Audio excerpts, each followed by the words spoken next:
ఖచ్చితంగా అండి. ఇక్కడ మేషరాశి వారిని తీసుకున్నట్టయితే గనక అందరికీ కూడా ముఖ్యంగా ముందు నూతన సంవత్సర శుభాకాంక్షలు. ఇక పోతే 2026 సంవత్సరం జనవరి మాసం. ఈ జనవరి మాసం అనగానే అందరికీ గుర్తొచ్చేదేంటంటే దేవాలయాలు, దేవుడు అన్ని రకాలు గుర్తు వస్తూ ఉంటాడు. అలానే మేషరాశి వారికి కూడా ఆహ్లాదకరమైనటువంటి విషయాలు ఏంటంటే గనక అందరికీ కన్నా కూడా భిన్నంగా కలిసి రాబోతుందని చెప్పొచ్చు. ఎందుకంటే శని భగవానుడు 12వ స్థానంలో ఉన్నప్పటికీ కూడా మేషరాశి వారికి అద్భుతమైనటువంటి ప్రతిఫలాలతో కలిసి వచ్చేటువంటి కాలం బాగుంటుందని చెప్పొచ్చు ఈ జనవరి మాసంలో.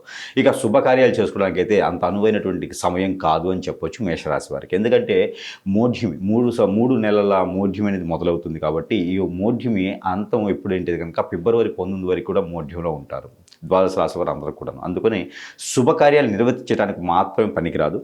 అలానే పెళ్లి చేసుకోవాలి, పెళ్లి సంబంధాలు కుదరాలి అనుకున్న వారికి అయితే మన అమ్మాయి మన అబ్బాయిని అనిపించుకోవడానికి మాత్రం పనికొస్తుంది. ఇక పేరెంటాలు కానివ్వండి, ఏదైనా అన్నప్రసన్న లాంటివి అయితే చేసుకోవచ్చు. గృహప్రవేశం లాంటివి కూడా చేసుకోకూడదు మోఢ్యంలో జనవరి నెల మొత్తం కూడా. ఇకపోతే పెద్దలకు చేయాల్సిన కార్యక్రమాలు ఏమైనా ఉంటే కనుక అవి ఖచ్చితంగా చేసుకోవచ్చు ఇది జనవరి మాసంలో. కాబట్టి మేషరాశి వారికి పితృదోషాలు కూడా కొన్ని కనపడతా ఉన్నాయి.